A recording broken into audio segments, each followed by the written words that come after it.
Guys, welcome to another Dead Good Walk. Today we're at Kensal Green Cemetery in London, which is one of the magnificent seven cemeteries you can find here in London, such as Highgate and Brompton.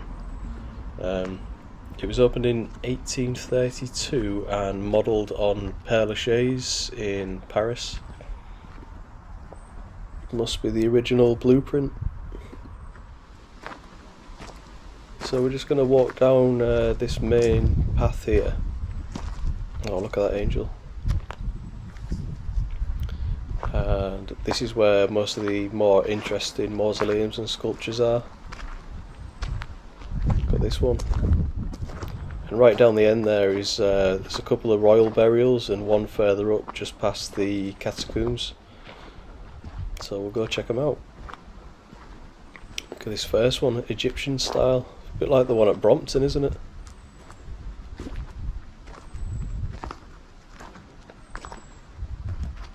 Oh, I love the carving above the door.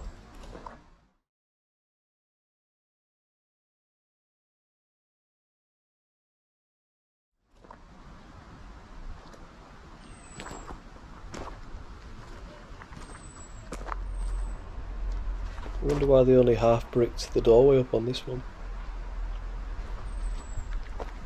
Strange, maybe just for ventilation. Major General Sir William Casement.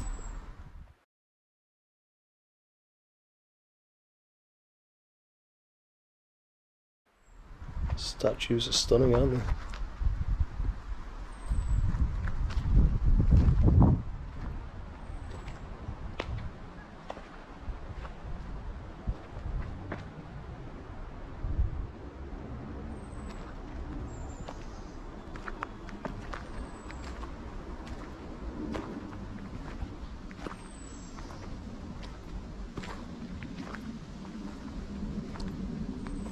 This is the remains of Frank Denis Samuel de Val, Baron of Portugal. Wow.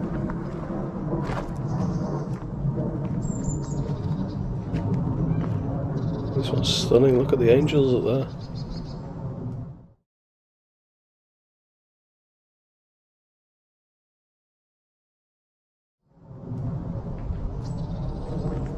Let's go check this one out, I was just waiting for that bloke to go past.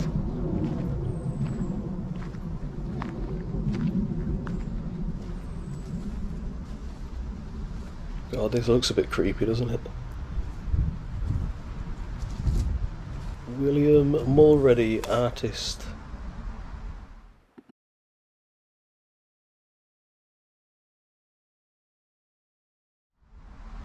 Knight of the Legion of Honour. Here we are, and this is William. Absolutely crazy.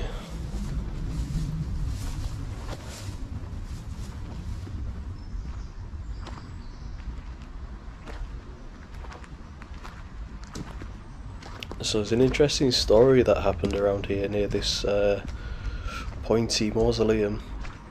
There was a pallbearer called Henry Taylor, and they were due to put the coffin, which was lead lined, into the grave, and apparently Henry slipped and the other pallbearers let go of the coffin, which landed on Henry, which fractured his jaw and ribs, and unfortunately he didn't make a recovery and died from his injuries. And the Cemetery Club website did a bit of research on it, and apparently he's buried in Highgate Cemetery near Karl Marx on the east side. It's a bit of an interesting story.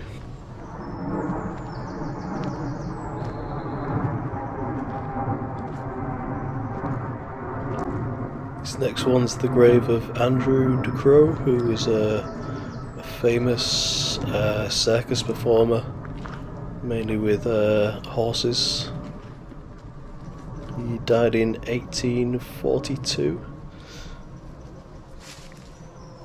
I love the sphinxes and all the detail on it, it's incredible. I think that must be his hat that he used to wear as part of his outfit.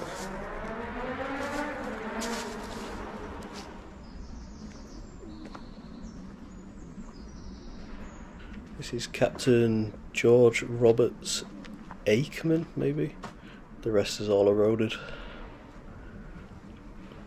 I've not heard of him before. These cheeky pigeons making themselves at home.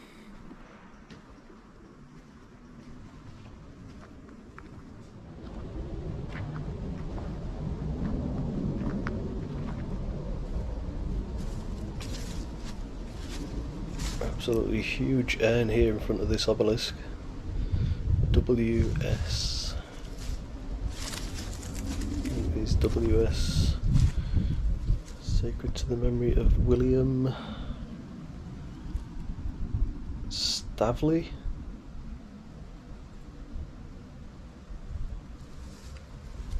Shame the rest is eroded.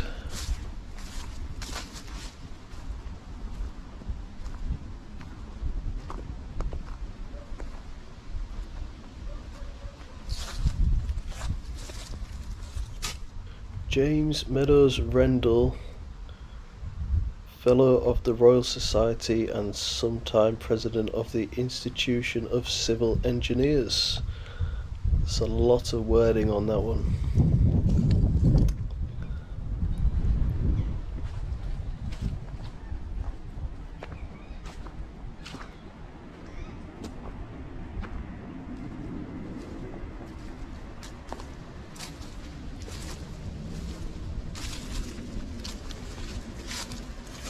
Alexander Nesbitt Shaw, Esquire, with an annoying wasp.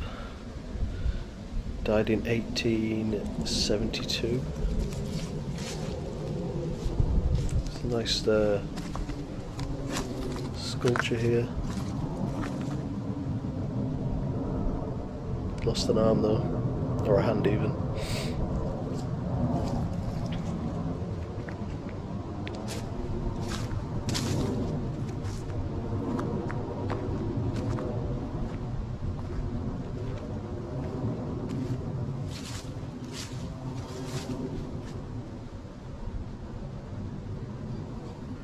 Lovely, this one.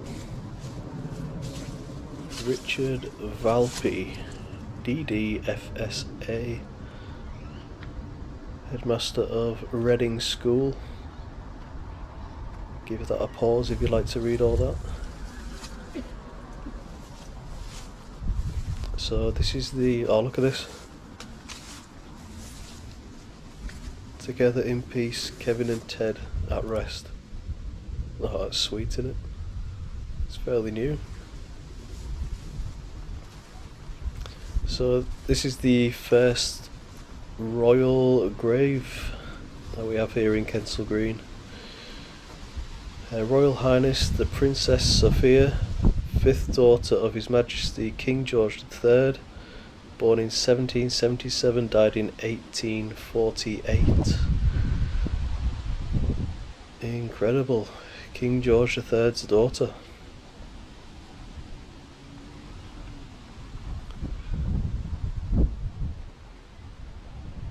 A lovely sarcophagus on the top there. That is a work of art, isn't it?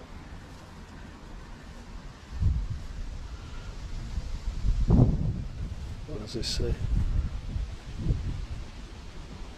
Come unto me, all ye that labour and are heavy laden, and I will give you rest. You can just see it says Sophia there on the side of the sarcophagus. There's the mason's address.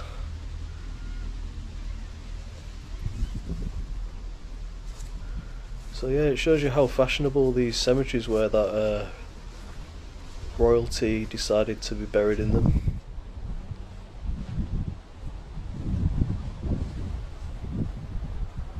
Look at that with the sun on it.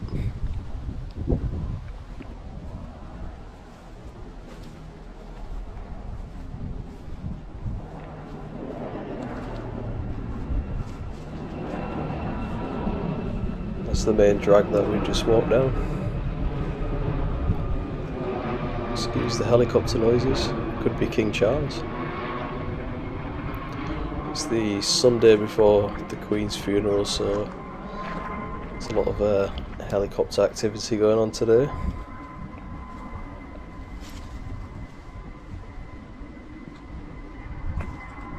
The sarcophagus. Arthur Walford, Eleanor, Charles Neville and Martha Carr.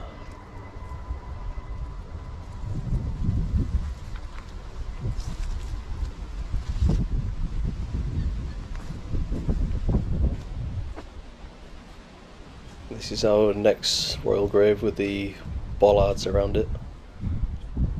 This is Prince Augustus Frederick, just across the road from his sister. Augustus Frederick, Duke of Sussex.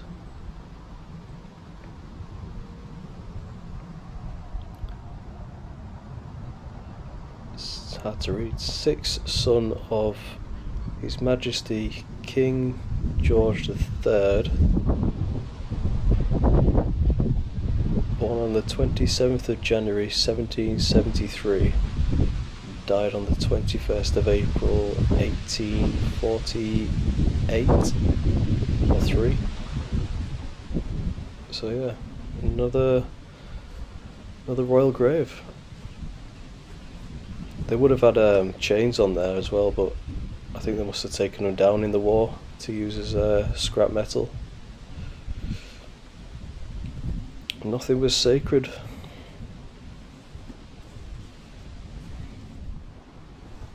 Looks like another one that would have had chain around it.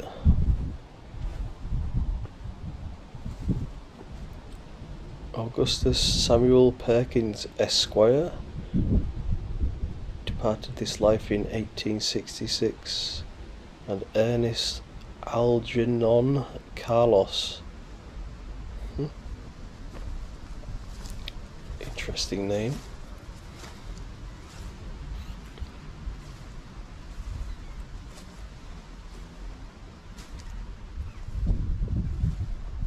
This next one's a big plot, isn't it? Look at that.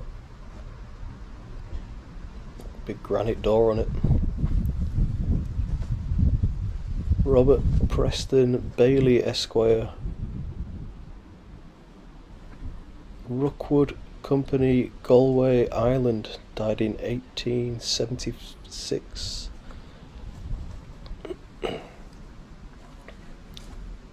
Loving memory of my dear husband Edmund Kelly Bailey, 1898.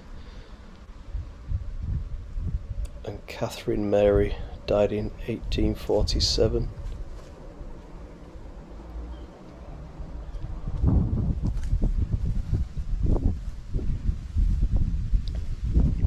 There's a lot of obelisks as well around here.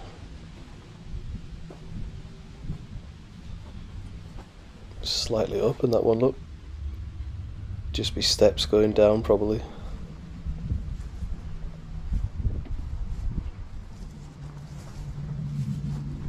Oh, what's that? Some type of crest there, look.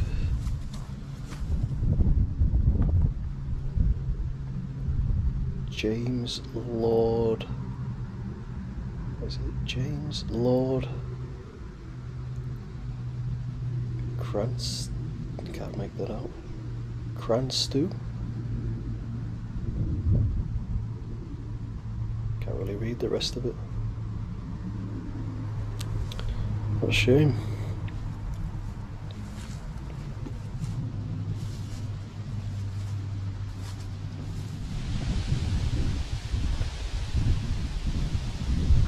Apologies for the wind noise, it's really picking up now.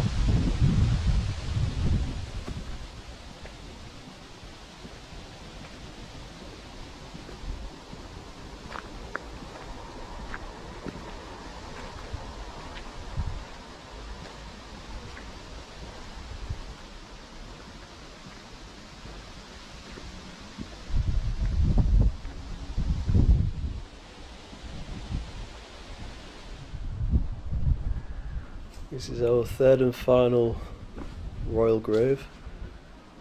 The mausoleum of His Royal Highness the Duke of Cambridge. And don't worry, it's not Prince William. But he did have a similar name. This was George William Frederick Charles. Let's see if we can have a look in.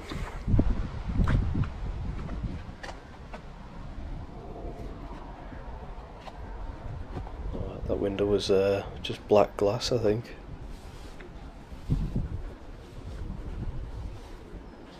Oh, what a shame, I'd love to see inside. It's all concrete. Check round here. It's all filled in as well. So I walked past before and I just saw this one behind the Duke's grave. It's like the Rolls Royce logo. Thea Canonero Altieri. Wow. It's metal as well. How strange.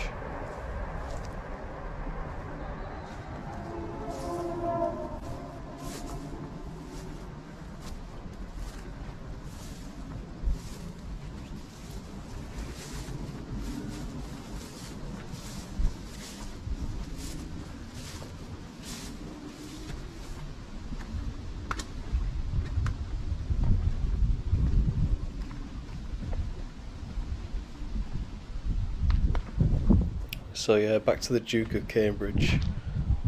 He was born in 1819 and died in 1904. He was the grandson of King George III.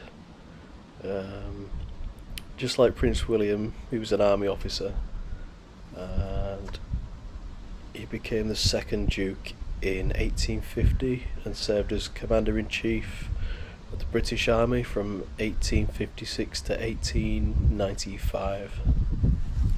I'm going to have to go check out that grill at the bottom, see if we can see anything while we're here.